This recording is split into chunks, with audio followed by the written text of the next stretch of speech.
আজ চলে আসলাম কিচেনে রান্না বান্না করার জন্য। তো আমি কি আজকে রান্না বান্না করলাম সেই ভিডিওটাই আপনাদের কাছে সামনে আমি নিয়ে আসলাম। তো আসসালামু আলাইকুম এভরিওয়ান, সবাই কেমন আছেন? আশা করি সবাই ভালো আছেন। আল্লাহ তাআলা অসীম রহমতে আলহামদুলিল্লাহ আমি এবং আমার পরিবারের প্রত্যেকটা সদস্য আলহামদুলিল্লাহ আমরা ভালো আছি। তো আমি আজকে রান্না করব সিলেটের একটা ঐতিহ্যবাহী রান্না। সেটা আমাদের সিলেটের ভাষায় বলা হয় টেঙ্গা, আর অন্য ভাষায় শুদ্ধ ভাষায় এটাকে টক বলা হয়। তো আমাদের সিলেটের আমড়া আছে একটা, এটা দিয়ে টক খায় শুধু।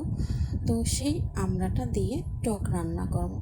তো ফাইনালি আমি একটা প্যানে তেল গরম করে এখানে সামান্য রসুন কুচি, পেঁয়াজ কুচি ভালোভাবে তেলে ভেজে লাল করে তারপরে আমি এখানে হলুদের গুঁড়া, মরিচের গুঁড়া, ধনিয়ার গুঁড়া এগুলো দিয়ে ভালোভাবে মশলাটাকে কষিয়ে নিয়েছি।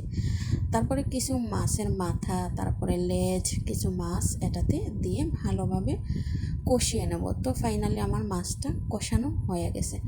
তো মাছটা যেহেতু কাঁচা, মাছটা ভেঙে যেতে পারে, সেই জন্য মাছটাকে অন্য একটা পাত্রে তুলে রেখে দিয়েছি। তো এই মশলাতে আবার আমি আমড়াগুলোকে দিয়ে দেব। আমড়াগুলোকে ভালোভাবে নেড়ে চেড়ে কিছুক্ষণ ঢেকে কষিয়ে নেব। তো এই যে ফাইনালি হয়ে গেছে আমার আমড়াগুলো কষানো। এতে আমি অল্প পরিমাপে ঝোল দিয়ে দেব, পানি দিয়ে ঝোল দিয়ে দেব আর কি। তো আবার কিছুক্ষণ এটাকে কষিয়ে নেব ঢেকে, তারপরে অনেকটা ব্লক না আসা আগ পর্যন্ত এটাকে ঢেকে রাখবো। তো এই যে ফাইনালি আমার লক এসে গেছে। তো আমি এখন আগে থেকে কষিয়ে রাখা মাছগুলা এতে দিয়ে দেব, দিয়ে আবার 5 মিনিটের জন্য ঢেকে একটু জাল দেব। কারণ টকে বেশিক্ষণ লাগে না রান্না করতে, খুব অল্প সময়েই হয়ে যায়। আর এই গরমের মধ্যে দুপুরের সময় যদি এটা দিয়ে ভাত খাওয়া যায় তাহলে কিন্তু অসাধারণ টেস্ট লাগবে। তো আমি অন্যদিকে একটা প্যান বসিয়ে আবার